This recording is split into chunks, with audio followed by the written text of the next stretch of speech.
News every 15 minutes, weather every 10, and sports twice an hour. Newstalk, KGVO, AM 1290 and 101.5 FM. You're listening to Montana Morning with Peter Christian. Carjacking victim tells her story. Good morning, everyone.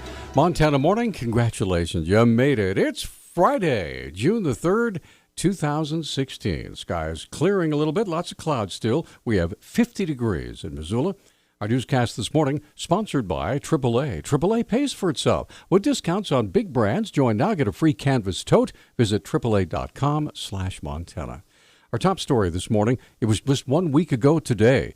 The Washington State woman whose family was carjacked last Friday in Missoula spoke to KGVO News yesterday about the ordeal from her home. Becky said after witnessing the robbery, police asked her and her family to pull over so they could report to authorities. No more than we gave our description of our car. The car doors open to the robbers. They said, "We're getting in and you're going to drive." They had their guns. I'm like, "Mom, they have guns. Just let them in the car." I mean, it's obvious, you know. Becky said her husband, her mother, and 2 children were in the car. Efforts began to negotiate the release of the 2 children. The daughter was dropped off first, and then it was time for the son. Probably the hardest on my husband is when I stopped the car to let him out.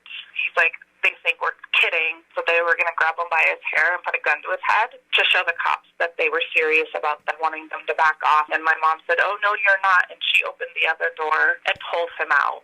So one guy goes, "Kiss your parents goodbye." That's really hard on my husband right now to hear those words. After the children and the grandmother left the vehicle, Becky said one of the suspects then took the wheel. So he ends up taking over my car. We rearranged him sitting where. There's talk about bloodbath, and you could hear them loading their guns. And then at one point, he does a 180 in the middle of the street. They roll down their windows, and the driver shoots at the cops. After the ordeal ended on Evero Hill, after about 3 hours later, Becky described the reunion with their children. When I went back to the sheriff's station, it ended about 5:30 in the morning, so it was somewhere around 5:45, 6 o'clock in the morning is when I got to see my kids again. I mean, there wasn't a lot of crying. I think we're all in complete shock, a little sleep deprived at this point, and just like, oh my gosh, we just went through this and we're all okay. The 2 suspects, Thomas Dempsey and Nicholas West, are in federal custody and are being held without bond. Hear the entire interview on our website at newstalkkgvo.com. As candidates work to get out the vote for Tuesday's primary, more than a fifth of registered voters have already cast their ballots. The Secretary of State's office said more than 141,000 Montanans have already cast ballots as of yesterday. Over the years, the number of early voters has been on the rise. In the 2014 primary, 67.9% of all votes cast were absentee ballots. As of yesterday, more than 646 of the state's residents had registered to cast ballots. Voters will be deciding primary contests for president, the U.S. House, governor, and 4 other statewide offices, and 3 seats on the state Supreme Court. The most contentious battles are occurring in down-ticket legislative matchups between Republican moderates and conservatives. Despite the voluntary abstention of 2 of its members last night, NBC Montana is reporting that the Missoula Historic Preservation Commission voted unanimously last night, 6-0, to deny a permit to demolish the Missoula Mercantile Building. The abstentions came from Steve Adler. In the effort of making the most responsible and most defensible decision, I'm going to go along with that, so I won't be voting. And Kate Kolwitz. Just in the interest of not giving home base's legal team any grounds to potentially sue the city of Missoula, although I highly disagree that I'm biased. I think I'll sit this one out. The matter will undoubtedly end up before the Missoula City Council and eventually, perhaps, before District Court. The Montana Supreme Court has ruled that injured railroad workers can file lawsuits against their employers in the state, even if their injuries did not occur here and they're not residents. The justices, in a ruling 6-1 this week, say Congress granted railroad workers special protections nearly a century ago under the Federal Employers Liability Act. They say the law allows injured workers to sue BNSF Railway or wherever the Texas company does business. A truck stolen from a salvage yard in the 10,000 block of Garrymore Lane over the weekend was finally found Wednesday, submerged in the Bitterroot River off of Big Flat. According to Missoula County Sheriff's Department Public Information Officer Brenda Bassett, officials are still searching for a suspect. Over the weekend, we had 2 vehicles reported stolen in Missoula County.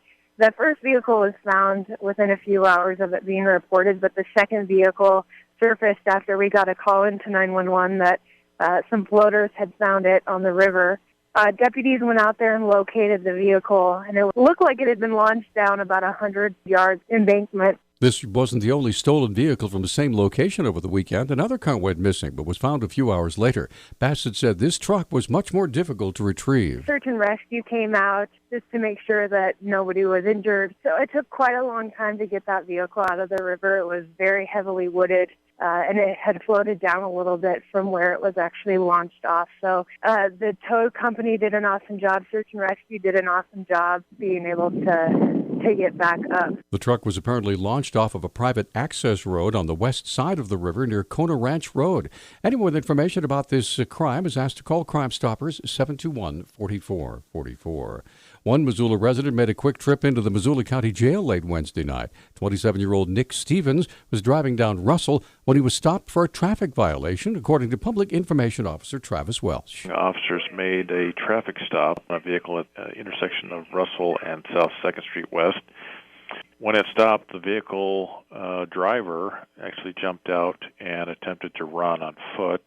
He ran eastbound down an alley. I don't believe he made it a full block before he tripped and fell and was taken into custody. There were 2 officers on site when the stop occurred, which was good because the incident led to 2 arrests. The female passenger had outstanding warrants, and the male driver was on probation. Both were eventually arrested, and the investigation is continuing as there was evidence recovered in the vehicle that may connect the two to drug activity. If drugs were involved, it won't be the first time Stevens would be in trouble with the law on that count.